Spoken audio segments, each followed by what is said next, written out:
আবার পেছালো খালেদা জিয়ার লন্ডন যাত্রা। তাকে নিতে আজও এয়ার অ্যাম্বুলেন্স আসছে না বলে জানিয়েছেন বিএনপি চেয়ারপারসনের উপদেষ্টা ডক্টর এনামুল হক চৌধুরী। অসুস্থ বিএনপি চেয়ারপারসনকে উন্নত চিকিৎসার জন্য লন্ডনে নেওয়া যাবে কিনা সেটি তার শারীরিক অবস্থার উপর নির্ভর করছে বলেও জানিয়েছেন দলটির নেতারা। খালেদা জিয়াকে লন্ডনে নিয়ে যেতে কাতার সরকারের ব্যবস্থাপনায় জার্মানি থেকে এই এয়ার অ্যাম্বুলেন্সটি আজ রাতে আসার কথা ছিল। এর আগে বিএনপির পক্ষ থেকে জানানো হয় তার স্বাস্থ্য অনুকূল থাকলে এবং মেডিকেল বোর্ড অনুমতি দিলেই লন্ডনের উদ্দেশ্যে যাত্রা করবেন খালেদা জিয়া। এখন পর্যন্ত বিএনপি চেয়ারপারসনের শারীরিক অবস্থা অপরিবর্তিত রয়েছে। এভারকেয়ারের পক্ষ থেকে জানানো হয় শুক্রবার রাতেই তার এন্ডোস্কোপি করা হয়েছে। এর আগে শুক্রবারই উন্নত চিকিৎসার জন্য সাবেক প্রধানমন্ত্রী খালেদা জিয়াকে কাতারের আমিরের বিশেষ এয়ার অ্যাম্বুলেন্সে করে লন্ডনে নিয়ে যাওয়ার কথা ছিল, কিন্তু কারিগরি জটিলতায় তা সম্ভব না হওয়ায় এই বিকল্প ব্যবস্থা করেছে কাতার সরকার।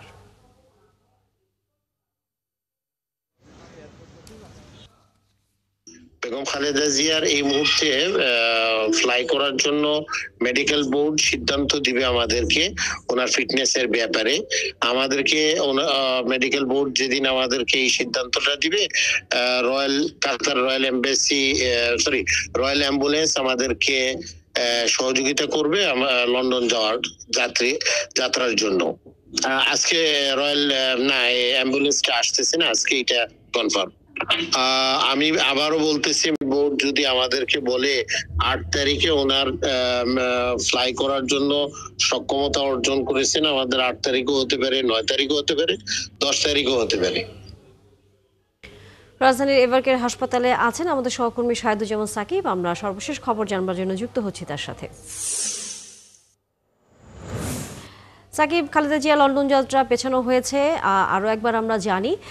এ নিয়ে সেখানে উপস্থিত যারা সাধারণ নেতাকর্মীরা আছেন তাদের কোনো প্রতিক্রিয়া পেয়েছেন কিনা এবং তার শারীরিক অবস্থা নিয়ে কোনো তথ্য নতুন করে পেয়েছেন কিনা?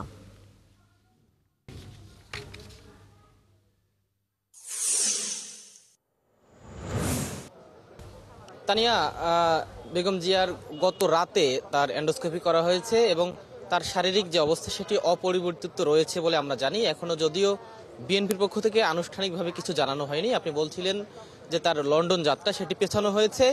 আজকে রাতে যে কাতার সরকারের ব্যবস্থাপনায় জার্মানি থেকে একটি এয়ার অ্যাম্বুলেন্স আসবার কথা ছিল সেটিও আজকে আর আসছে না। এবং বিএনপির পক্ষ থেকে এখন পর্যন্ত যেটি জানানো হয়েছে যে আগামীকালকে, আজকে কাতারের সেই এয়ার অ্যাম্বুলেন্সটি আসলে আগামীকাল রোববার যে লন্ডন নিয়ে যাওয়ার কথা ছিল সেটি আরও 2 দিন পেছানো হয়েছে। তবে কবে নাগাদ নেওয়া হবে সেটি নির্ভর করছে এখনও বেগম জিয়ার শারীরিক কন্ডিশনের উপর। এখানে কিছুক্ষণ পরেই বেগম জিয়ার পুত্রবধূ ডাক্তার জুবাইদুর রহমান তিনি আসবেন এবং তিনি এসে তার সার্বিক পরিস্থিতি পর্যবেক্ষণ করবেন এবং আজকে রাতে বিশেষজ্ঞ চিকিৎসক দলের সমন্বয়ে একটি বৈঠক বসবার কথা রয়েছে। সে বৈঠক থেকে হয়তো আমরা নতুন কোনো তথ্য পেতে পারি বা বার্তা পেতে পারি বেগম জিয়াকে আসলে বিদেশে নেওয়া সম্ভব হবে কিনা। সেটি বৈঠকের পর আনুষ্ঠানিকভাবে তারা জানালে আমরা জানতে পারবো। তবে এখন পর্যন্ত যে তথ্য রয়েছে, আগামী 10 ডিসেম্বর বেগম জিয়াকে লন্ডনে নেবার তারিখ নির্ধারণ করে রেখেছে প্রাথমিকভাবে।